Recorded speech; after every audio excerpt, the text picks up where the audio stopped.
everybody, and welcome to the Bob Stoops app. I'm Brad McMullen, along with Hall of Fame football coach Bob Stoops, as we are gearing up for Week 1 kickoff. Oklahoma, of course, playing Tulane at Tulane for week number 1.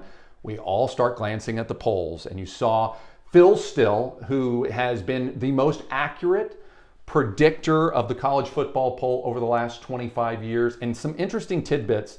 Phil Steele picked Ohio State in 2002. He was the only major poll to do that. He also picked LSU in 2003. He picked Florida in 2008, Alabama in 2011, and Florida State in 2013. And the reason why I mention that is no other preseason poll picked that eventual national champion. So why am I talking about Phil so much?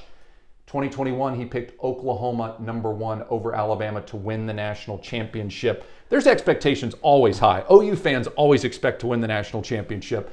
But when you see people that have nothing to do with the program coming in and saying, hey, OU should be number 1, your thoughts? Well, I hope Phil's right, and he gets another one right. We sure do. But we've got a real chance. I really believe we've got an excellent team.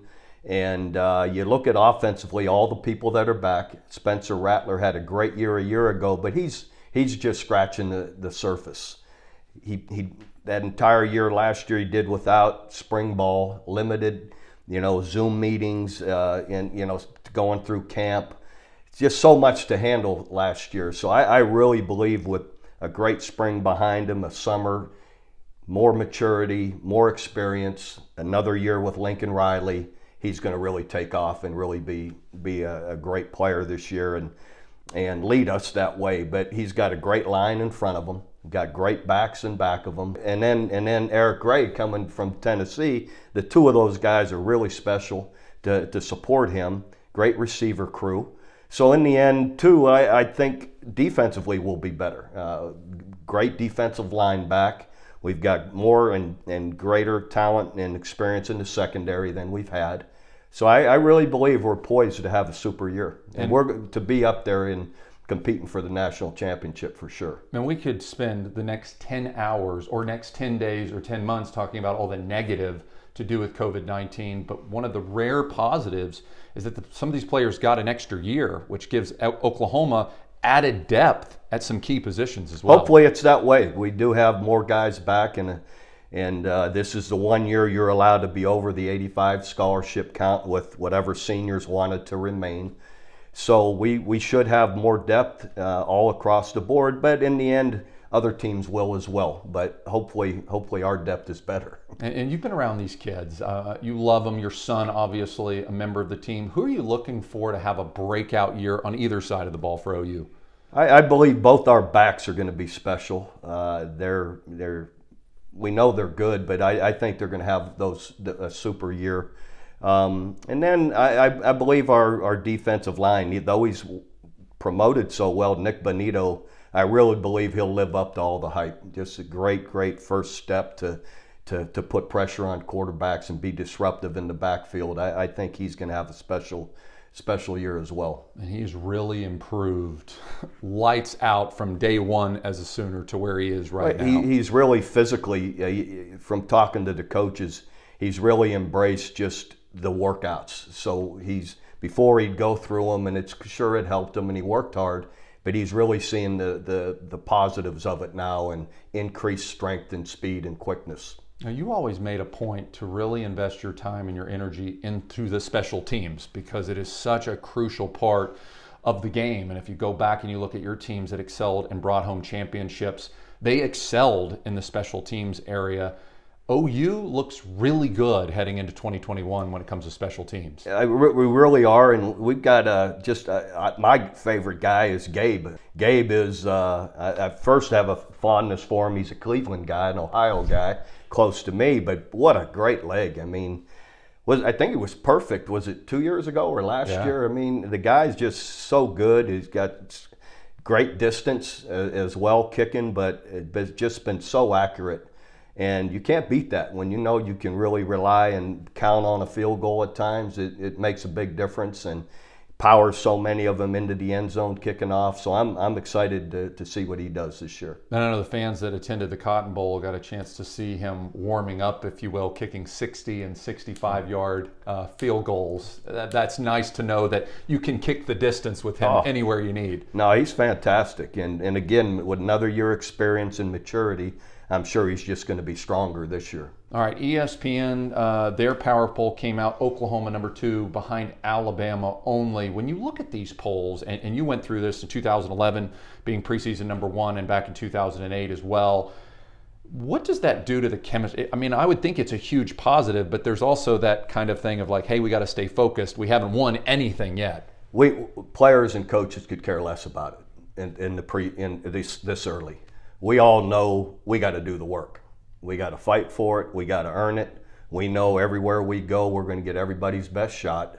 So be prepared for it. This means 0 right now.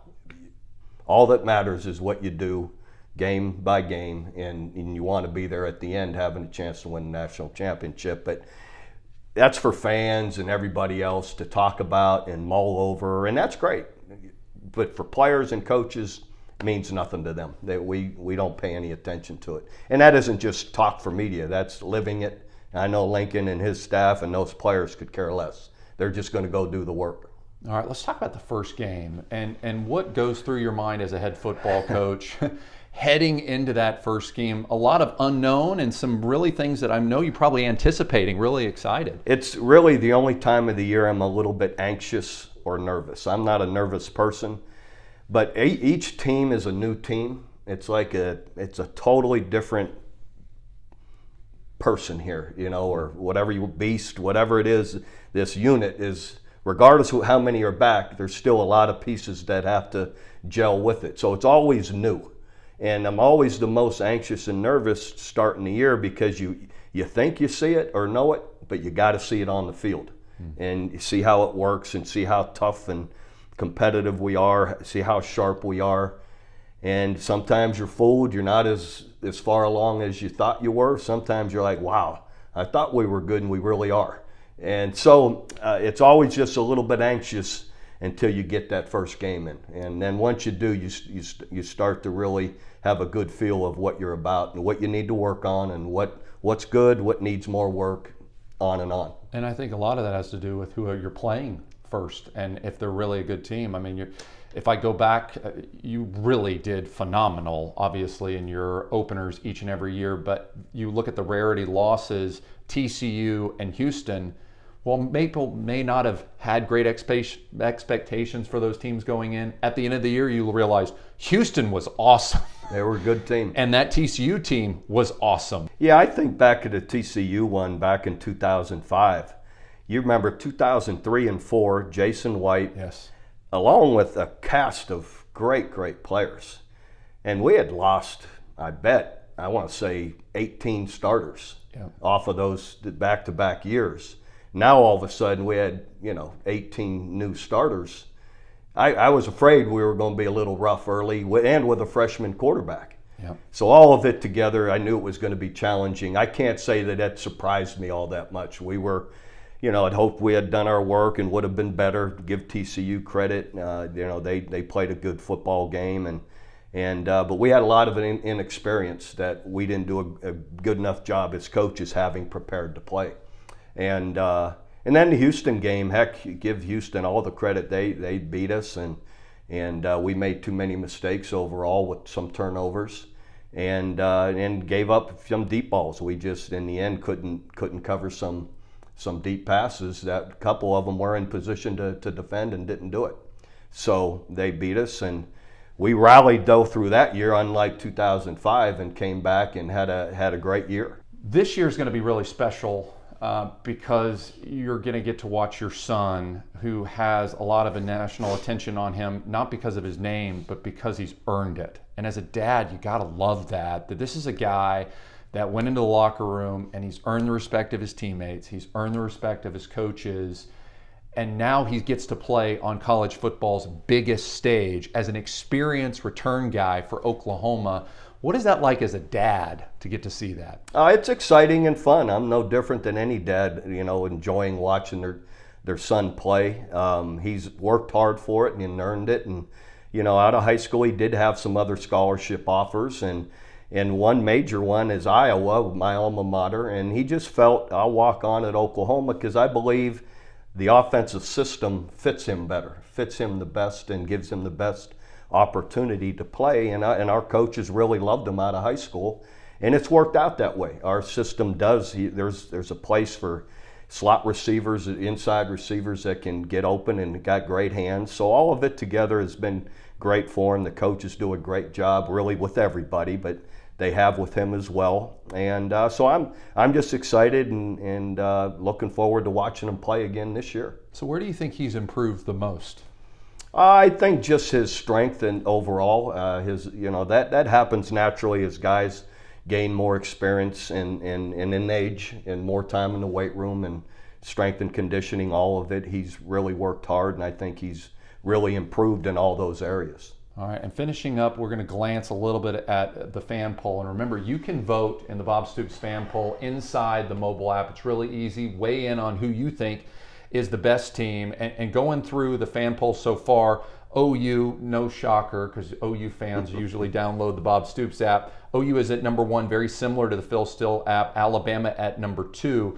But here's the difference, is that in the fan poll for your app, we've got Clemson number 3.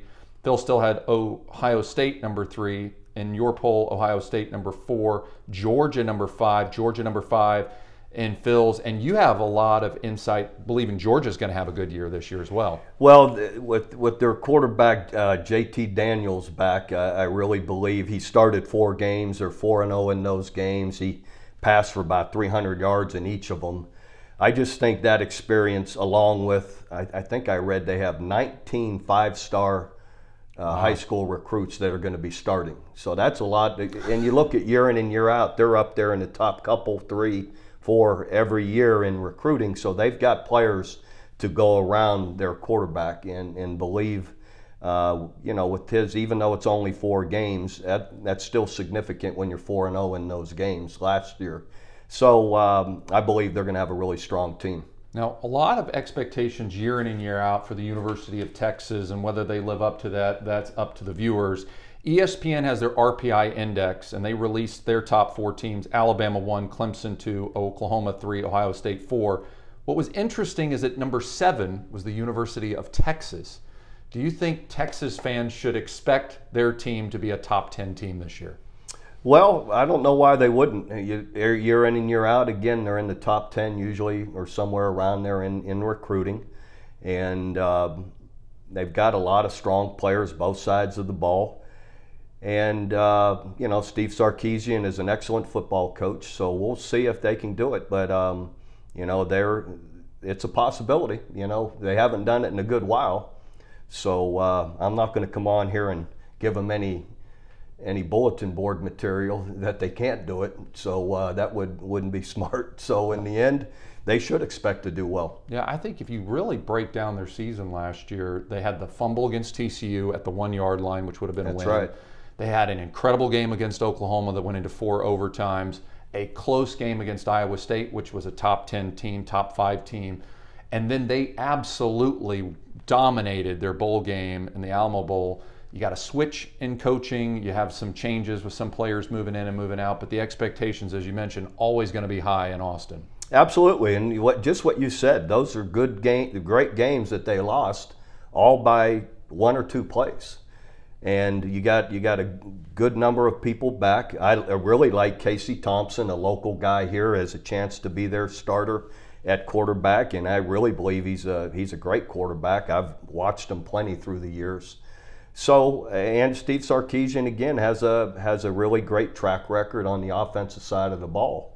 So I believe there's a definite chance that they can be right up there fighting for it. And thoughts on the rest of the Big 12? Who do you see going into 2021 besides Oklahoma, Iowa State, Texas, as being someone that could contend for our conference championship? Well, I think TCU is one that's always in the hunt for it, and I think unusual last year. They just had a so-so year, but believe they'll have an opportunity this year to have a stronger team from from most of the things I read, I think they've got a chance to be really pretty solid. And of course, Oklahoma State, definitely. They've been in the top 2, 3, 4 about every year. So definitely, with Spencer Sanders another year under his belt as an experience as a quarterback, and the number of returning starters back, I think they'll be a definite team, and the coaching job that Mike Gundy and his staff do. So I think they'll definitely be one too. Can't wait for the 2021 college football season to get underway. If you haven't done so already, you can enter to win to have lunch with Coach Bob Stoops. Sit down with Coach, ask him questions yourself, get his insight and thoughts on players and games, all of those great things. Again, enter to win right here inside the Bob Stoops app. And for more videos and interviews, just click on our video link as well. For the Hall of Fame football coach Bob Stoops, I'm Brad McMullen.